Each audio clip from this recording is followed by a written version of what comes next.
Good evening, everyone, and thank you for joining us. My name is Gautami Dakala, and I'm the president of the Georgia Tech Business Network.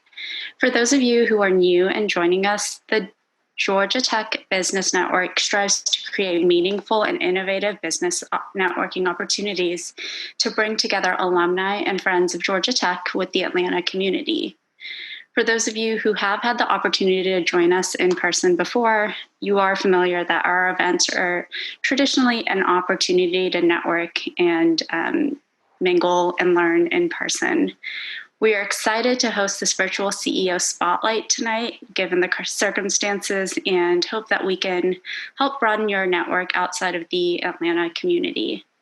A huge thank you to Leslie Zinn for joining us tonight, and we are all excited to hear the Arden's Garden story. Tonight's conversation will be moderated by one of our board members, Ashley Hancock, without whom tonight would not be possible. So also a huge shout out to Ashley. And with that, I will hand it over to Ashley to give us an overview of what to expect tonight and get us started. Thanks. Thank you, Gautami. Welcome, everyone. Sure, I'm glad you were able to join us. And I would like to welcome Leslie Zinn. Leslie graduated Georgia Tech with a bachelor's in industrial management in 1991. She became one of the founding partners of Arden's Garden in 1995 and then became CEO in 1999. Their mission is to make healthy and affordable options convenient to the public. And since becoming CEO, she has cultivated the company, distinguishing Arden's Garden as a premier juice company in the Southeast. They have 200 employees and 18 locations, and in January 17 locations, and in January we'll be opening their 18th. I don't want to go into too much more detail of Leslie's bio because I've heard her story before and have seen her speak, and it's very fascinating. And so I want her to be responsible for filling you in more about herself. But first of all, I'd like to welcome Leslie. And Leslie, why don't you start off by telling us about what brought you to Atlanta in the first place? Okay. So I came to Atlanta in 1965 when I was 3 months old. So y'all can do some quick math there.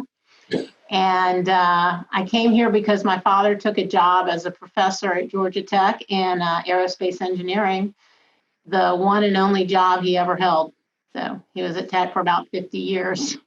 So tell us a little bit about what led you to Georgia Tech. Tell us about your upbringing, your schooling, okay, and what ultimately led you to Georgia Tech besides your father. Okay, so my parents were kind of these super overachievers. You know, my dad grew up in Israel, and he was very poor, but he was a great athlete. And he played soccer for the Israeli national team as well as the U.S. national team. And he was trying to get into the Technion, but he missed the entrance exam because he was in the military. And he didn't want to wait a year, so he emigrated to the U.S. and he came and went to undergrad at NYU. And then he went on to Stanford for his master's and Princeton for his PhD. And likewise, my mom was also, super smart. She skipped 4 grades and graduated college at 18. So basically, like, the mantra in our house was to be the best. That was what was expected. My brother and I were good students. We were good athletes. I skipped 2nd grade, and I was the Georgia State champion in gymnastics when I was 10 years old. That was about the highlight of my youth at that point. But things kind of changed pretty drastically after that. When I was 12, my parents went through a very ugly divorce, and it was a really difficult time for my brother and I. And at the same time, I graduated from elementary school, which was at Hebrew Academy, and I went to middle school at Westminster. So that was like a huge dichotomy, going from this, very middle-class Jewish environment to a very upper-class, demanding Christian prep school. And the only thing I remember is feeling like an outsider, that I didn't belong. All these people had been going to this school for years, and I felt very much like I wasn't a part of. And when I got into high school, I got introduced to, pot and alcohol, and I was like, whew, this is great. I could finally relax.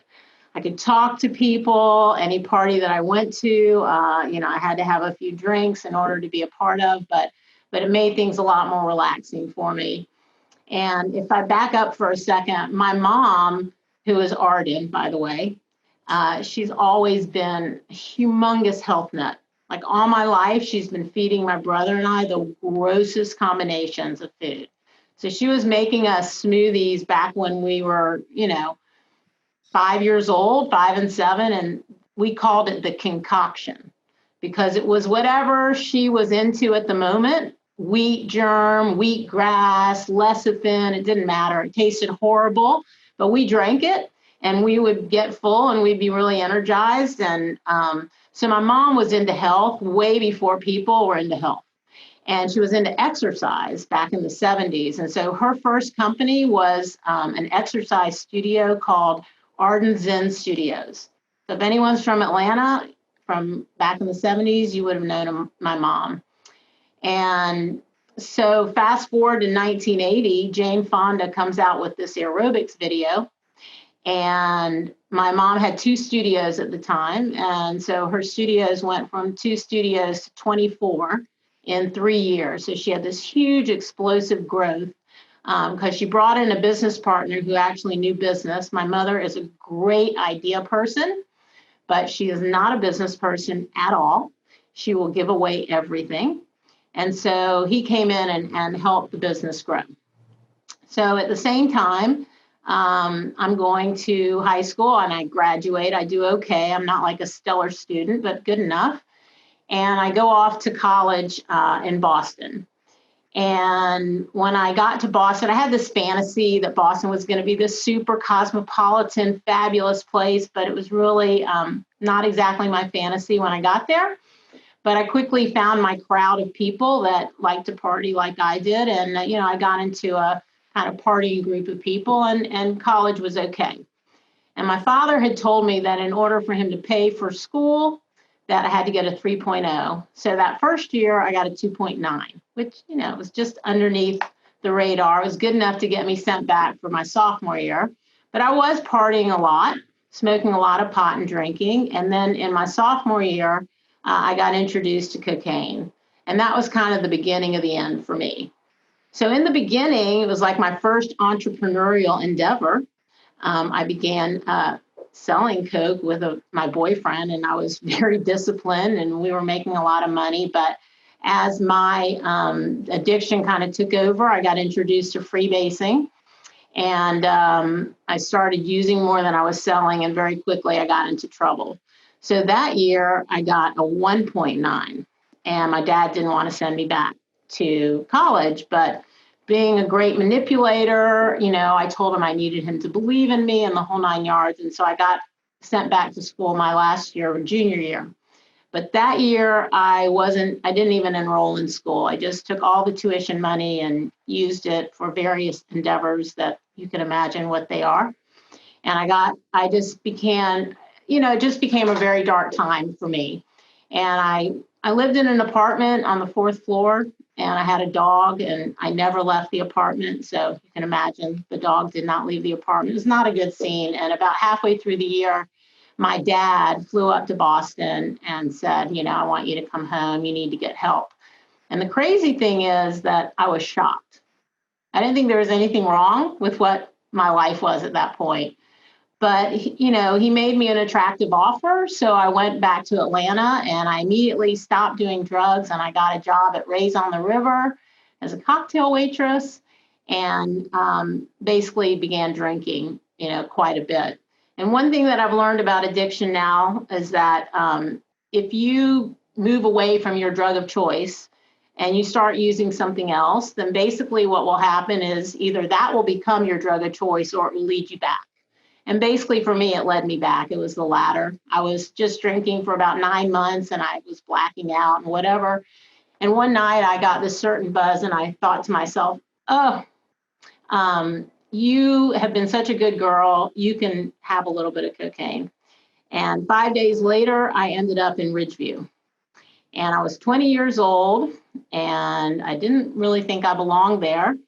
But I'm a great chameleon and I fit in right away. And I did everything that they said that you were supposed to do that made sense to me. And 1 week before I was supposed to get out, the counselors came to my parents and they said, listen, if Leslie doesn't get sober this time, she's going to die. So we don't think that she should get out. We think she should go on to long-term treatment. And my father was all for that. And my mother was like, you can come home with me. But I was afraid. My father told me if I didn't go to long-term treatment, he would never help me again. And really, that was the decision that, in my opinion, saved my life. So it was a 90-day program, so they said. And I went up to New Jersey and I went to a place called Alina Lodge. It was run by a woman named Geraldine Owen Delaney, G-O-D. And she was 80 years old and 40 years sober. And she ran that place with an iron fist. And I got out 11 months later. I learned one thing there, and that was that my way didn't work, that my best thinking had gotten me there. And I had to try it somebody else's way. And so I tried it their way. And they said, oh, you can't go home to Atlanta. You're going to stay up here and you're going to go to a halfway house. So after 11 months inpatient, I went to a halfway house up there. And after that, they said, oh, you still can't go home to Atlanta. You're going to stay up here and work for a while. And I spent another year living in the area and just working and building the foundation of my sobriety. So when I was 3 years sober, I finally got to go home to Atlanta. And I thought, oh, okay, it's time for me to finish college. So I contacted Georgia Tech and I applied. And they very nicely agreed to give me an interview. And I was feeling very, proud of myself because I was 3 years sober. And the guy meets with me and he says, hey, listen, your grades are terrible. You'll need to go to another place and get your grades up in order to be admitted. And I was so offended. I was like, don't you know I'm 3 years sober? I'm so fabulous. And so I said, don't you know who my father is? And they said, yeah, that's how you got the interview. And so I went to another college and I got my grades up and then I reapplied to Tech and they nicely admitted me and I graduated 2 years later. And I got a job in marketing, but I didn't love it after a year and I decided I wanted to go back to school and apply to med school. So at this point is where Arden's Garden starts to get its genesis. So back in 1985, when I was starting to really fall down, my mom lost control of her business and she sort of got kicked out of Arden Zinn Studios and the partner took over. And she had always been interested in juicing. She had wanted to buy this Norwalk back in 1963. It's a cold pressed juicer that you use at home, but it cost $1,500 and she didn't have that kind of money. So she said, well, I'll wait till I have that money. So fast forward 30 years, it's now $2,200 and she's still pining away for this juicer. So she says, well, I don't want to go my whole life without this juicer. So she does the all-American thing. She gets out her credit card and she buys the juicer. And to make herself feel better, she calls all her friends and says, I've got this great juicer. If you want juice, I'll make it for you. And that's how Arden's Garden got its start. So very interesting. Before we move on, the audience may find it interesting, some of the things that your mother was in when she had Arden Zinn Studios. Yeah. Tell us who some of her clients were. Okay. So back when she was the head of Arden Zinn Studios, she became the stretch coach for Georgia Tech football, the Atlanta Falcons, the Atlanta Hawks, and she was the first fitness correspondent for CNN. So she had a pretty high profile in Atlanta, and she was a little mini celebrity here. Now, what part of your life was that period? I mean, did you get to meet any? I did. I got to stand on the sidelines of Georgia Tech football quite a bit. Yeah, it was a very fun time. It was the time of Eddie Lee Ivory. Okay. Yeah. Those were good times. Yeah, it was a good time. Absolutely. So lead us, well, first of all, why don't you just go ahead and tell us about how, when you were an initial partner in Arden's Garden and then the transition from that to you taking over the reins. Okay. So my mom bought this juicer in 1993. And in 1994, a health food store opened in her neighborhood and they heard about her making this juice. So they said, hey, come to the back of our store. We'll give you the produce. You make the juice and we'll split the sales. So she thought this was a home run. She was giving away the stuff and buying the produce. So off she goes to this health food store, but the Norwalk makes a gallon an hour. It's super labor intensive. So she recruits my brother and I to come help her. We're free labor. So my brother comes in and he takes one look at this Norwalk and he says, Mom, there's no business here. I will buy a commercial cold press, but I want to be CEO. And so my mother says, be whatever you want to be. I don't care. I just want to make juice and make people healthy. So my brother buys this juicer and he becomes CEO. I'm just a helper at this point because I'm still at tech, getting my sciences, taking my MCATs, and nobody's getting paid because this health food store is brand new. Nobody's into juicing in 1994. And so as a last ditch effort, we say to our mom, hey, please go into Buckhead and try to sell this juice. And our idea was to go to office buildings or lawyers' offices where people had money. But my mom doesn't think like normal people. And so she went to hair salons. And that decision literally turned our whole business around because hairstylists are always stuck in their stations. They always have cash from tips. They like things that are new and trendy, and they always have a new customer in their chair. So within 3 weeks, my mom was selling 3 times the amount in these hair salons as we were selling inside the health food store. So we grew and we needed to move out of the health food store, and we found our first location, which was near where my brother lived at Monroe Drive. The landlord wanted $2,500 rent. We were paying nothing at Return to Eden, so that was like $1 million to us. So we were terrified, but he said, hey, you don't have to pay a security deposit, and I'll give you a 30-day out. Just, sign the lease. And so we did. And 25 years later, I have the same lease. Rent's gone up significantly, but I have the same lease. So that was the beginning. So when we moved to Monroe, I had taken my MCATs. I'd interviewed with med schools. I didn't like the process. So I was faced with the decision of switching to Arden's Garden or going to med school. And I thought it'd be better to join Arden's Garden. So at that point, I asked to buy in. My brother wasn't very enthusiastic, but my mother was. And so I got to join them and start trying to grow the company. And our whole business model at that point was to manufacture juice in a retail setting, which has no floor drains, no water. And we had 3 guys and my mom delivering juices to hair salons. One route in Virginia Highlands, 2 in Buckhead, and 1 in Sandy Springs. So that was our business plan. And one day, my brother and my mom got in the car and drove down the street to the Kroger at Ansley. Now it's 1995. Kroger's the big game in town. There's no Publix, Whole Foods, Sprouts, nothing, just Kroger. And that Kroger happened to be the #1 Kroger in Atlanta. And they ask for the manager, and the guy comes out and they say, hey, we're making juice down the street. Can we sell it in your store?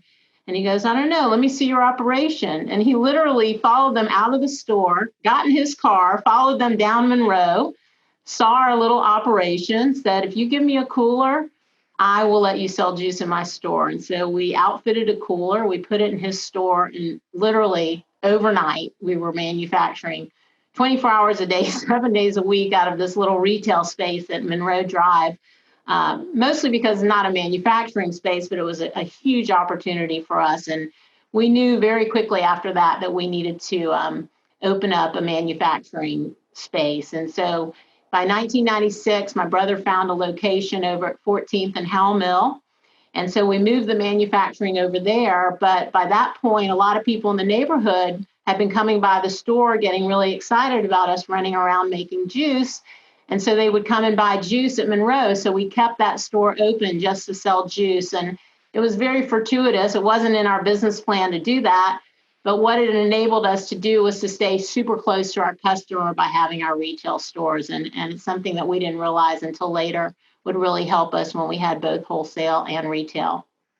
So we moved our manufacturing and we started growing wholesale, and we opened up a second store in Little Five Points in 1998.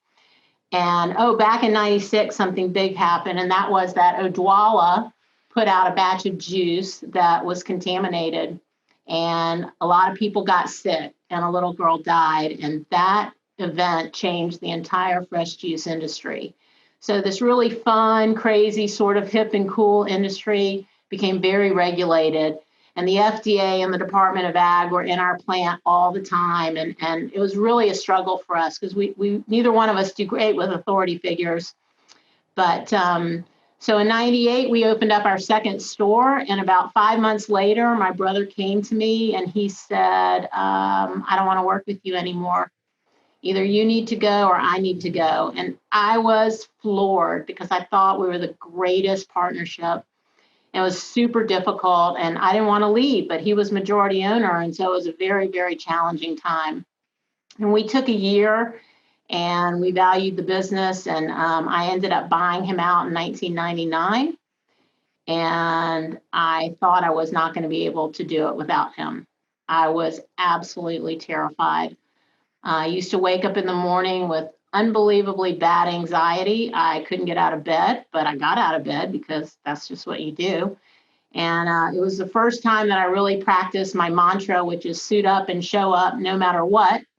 And I did. I showed up to work every single day, and things got better. And I got better, and I got more confident. And so a dark time became a real, I would say, self-esteem booster for me over time to show me that I could, run the company.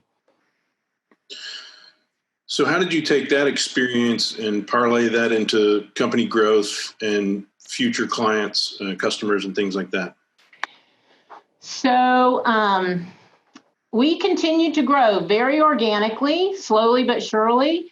In 2002, Howell Mill and 14th Street was getting very popular, and we knew that location was going to be sold. We were just tenants.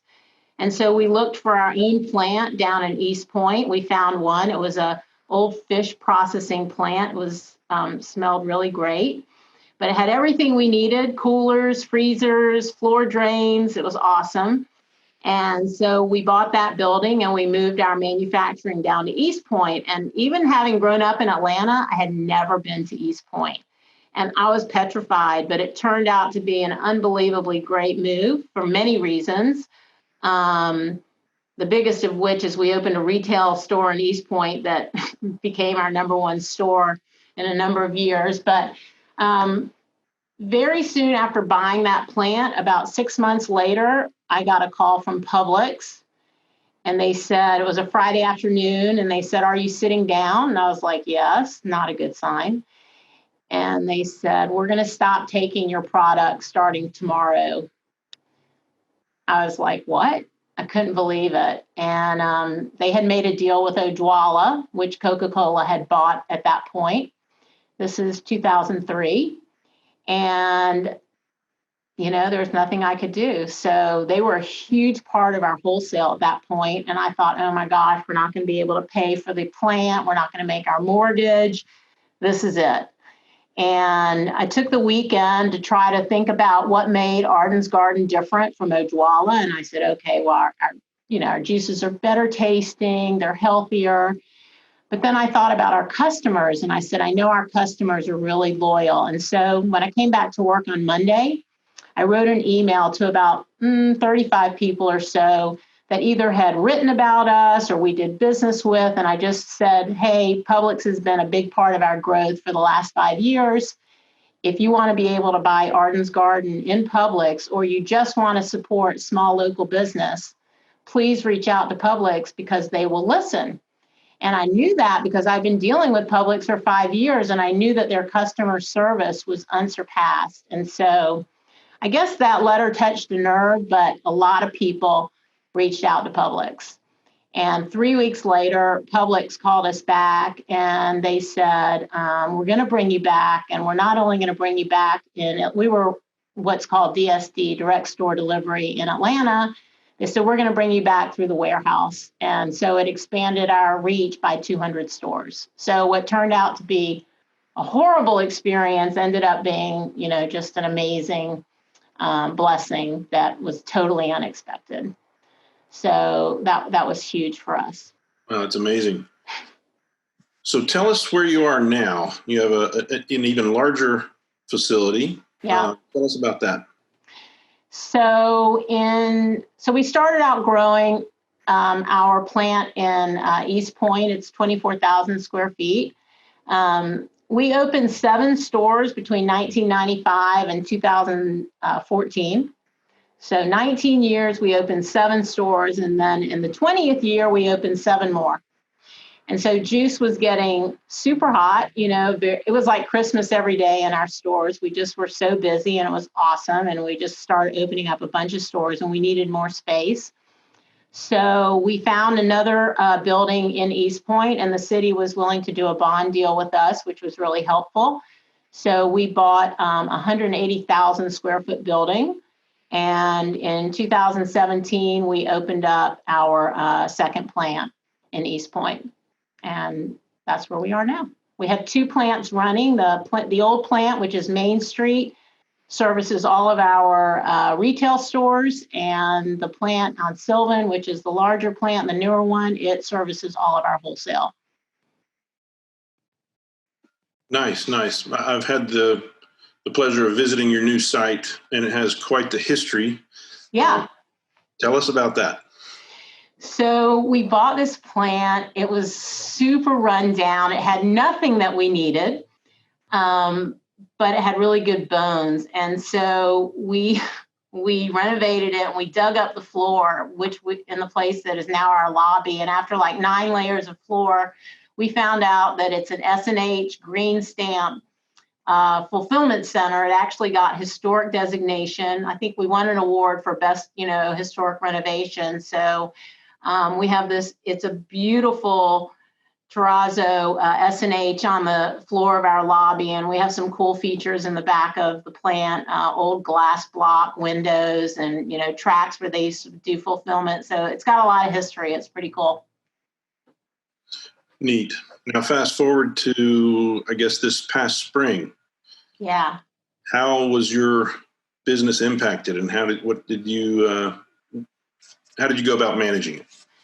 So COVID-19 was great and horrible for us. It's kind of a mixed bag. So because we were attached to grocery, we had huge orders from grocery. So our wholesale just took off.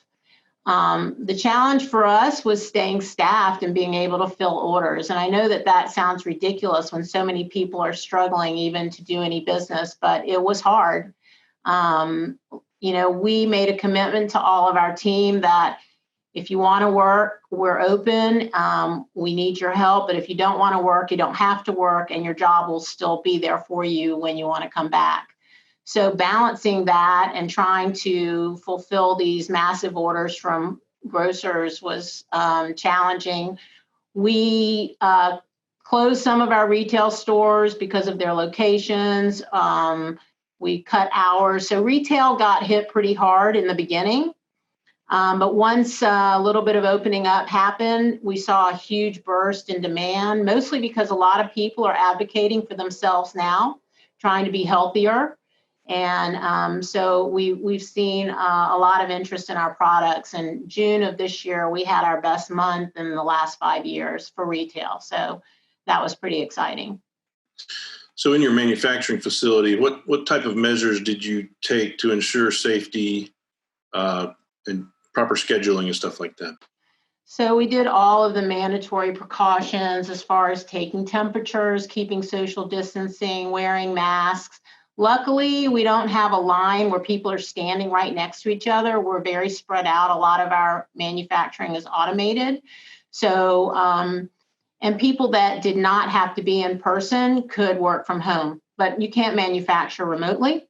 So the vast majority of our team was coming into the plant and, just observing all the precautions necessary. So we were very lucky. And moving forward, what do you expect? What's the future look like? So we just signed a lease for our newest store, which we're pretty excited about. We have on the charts that we want to open 4 more stores in the next 12 to 24 months, and we have some locations in mind. We also want to continue to grow. So, I forgot to tell one thing. So back in 2017, I got an email from Publix. I didn't know the person's name. It just said, "Hey, give me a call," which, of course, my stomach dropped and I was like, oh gosh. So I call this gentleman and he's very friendly and he says to me, "Don't you remember me?" And I didn't remember him. I didn't know who he was. And he said, "I used to be the produce manager at Publix in Ansley, and you used to service my store back in the 90s," and I was like, "Really?" And he said, "Yeah. And I was in Whole Foods in North Carolina and I saw your product and I want to know why you haven't grown with us." And I was like, "Well, I don't know. Do you want me to grow with you?" And so he invited me to come down to Lakeland and we met, and he put us in all the stores in Publix for Georgia, North Carolina, and South Carolina. So that was about 344 stores. So that was pretty cool. And then 4 months later, he put us in Jacksonville and Orlando. So that was a total of 600 stores. And then in 2019, he put us in all 1,200 Publix. So that was a huge, huge bump for us. And we introduced these new 2-ounce shots, and they've done exceptionally well. But the only problem for us is that we didn't have it automated yet. So we've been filling these very large orders by hand. We're getting new equipment in October 31st. We're very excited about that. But if you try to fulfill an order of 200,000 shots by hand, it's very challenging. So once we get that equipment in, we're hoping to expand wholesale and grow some more with some of our other partners. Certainly. So, and you can hear my 10-month-old background, sorry. No worries. So that's just a fascinating story, a fascinating life, certainly some challenges along the way, and I'm sure a lot of lessons learned. How can you summarize this with some takeaways and things that you've learned that work for you, and how these challenges have sort of shaped your life? So I think the thing that I've learned the most is that it's some very basic things that you just don't give up. You just keep pushing forward, and eventually something's going to break your way. I've had some incredible opportunities. For example, in 2012, Yahoo heard about the story from Publix, and they called us and they wanted to do a video about it. It was an entrepreneurial series they were doing called Driven. And so they did this video about the story of Publix dropping us and us getting back in. And that video got 1 million hits the first day that it came out, and it crashed our website 3 times, and we got thousands of orders from that. You just don't know what's going to come from something that might be a challenge, that you turn around. And even when Publix invited me to come down to meet with them, they heard about the video and they watched it. And I was very complimentary to Publix because they're a great organization. And I think that video ended up helping me with Publix, I think kind of just doing the right thing all the time and doing what you say, and, being very consistent with your product and your quality builds you a very loyal following. And I think we've done that for a long time. Excellent. Well, I sure do appreciate you opening up and sharing your life and your business with us. We are going to move to a question and answer session here in a moment, but I just want to say that you're a moderator's dream. It's easy to be moderator when you're telling your story, and I appreciate that. Oh, cool. With that, I'm going to pass it back to Gautam. Okay. Thanks, Ashley. I think we have our first question, and I see a hand raised as well, so I'll take the question in the chat first. How do you split your time across different departments, and which roles have been most important and or impactful hires for you? So I would say initially I was very, very devoted to retail because I love having direct contact with our customers. And that's where I learn the most. So if you want to know what the public is seeking, you need to talk directly to the public. So I would spend, I would say in the beginning, 70% of my time with retail and 30% with wholesale.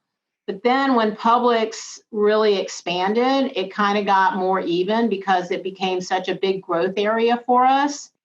But my expertise is not in machinery or systems or anything like that. Mine is in relationships. And so I really establish the relationships and nurture them. And I have people that, I think that's the best thing, is to find out what you're not good at and find people that are good at that and turn it over to them. And I've been super blessed to have people that have done things that, for example, this building that we bought and renovated, I could never have done that, but I have unbelievable people on my team that did it. So I don't know if that answers it. We have a hand raise. Hans, if you want to unmute, and I'm also not sure if you pressed the button on accident, but I'll give you a second if you have a question.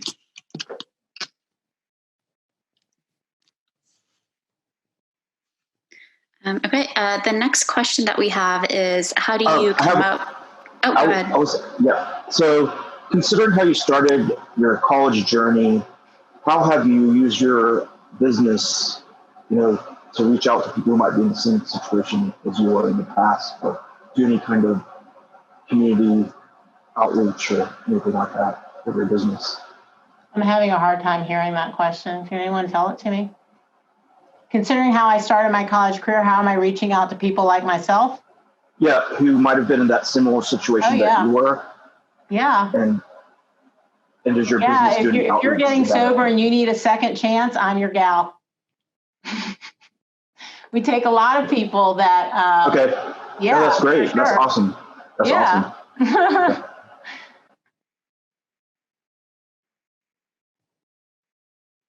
The next question that we have is, how do you come up with new flavors, and what's been the biggest surprise?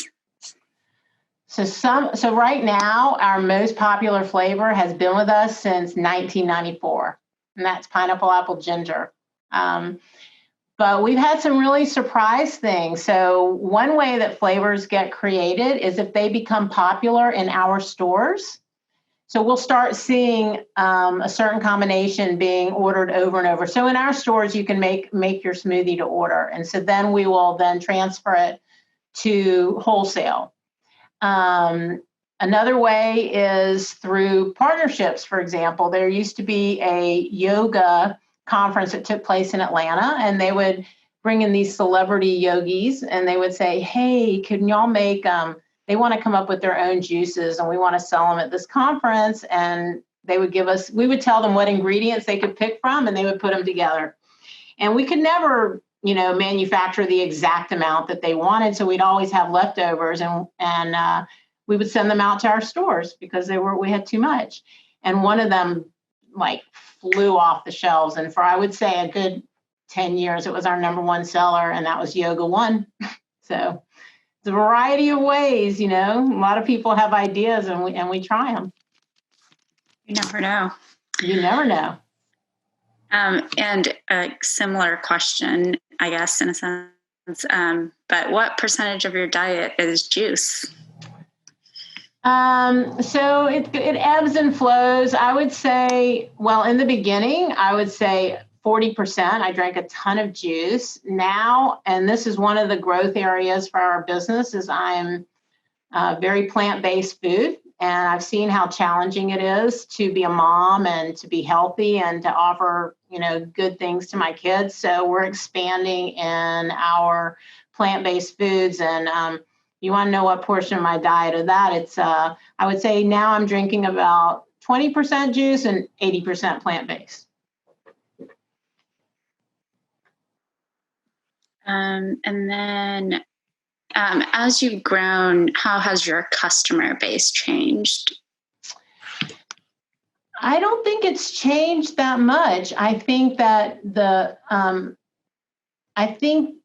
people's awareness of health has increased lately, a lot. We also saw a surge in demand when the financial crisis hit in 2008, because it was a lot less expensive for people to take care of their health than it was to pay for insurance and pay for medical procedures. And so I think that there's a big surge right now in people wanting to be healthier, not just with juice, but being plant-based and things like that. So being well positioned, I think that the customer base has stayed steady, just grown, if that makes sense. And I can imagine like people staying at home all the time. Yeah. You're like, I need to do something that's healthier for my body, whether it's getting outside or changing up your diet. Well, we've seen a huge surge in 2-day detoxes. I will tell you that. What are you doing to build future leaders? So our company, we have 200 people here, and I would say, well, 80% of the people that are in upper management have come through the business. They started at lower levels and they've been nurtured and grown, and I'm super proud about that. Rarely do we bring people from the outside. So I think that we offer a very forgiving place and a very nurturing place for people to grow and become leaders of their own. It's pretty exciting, especially for women.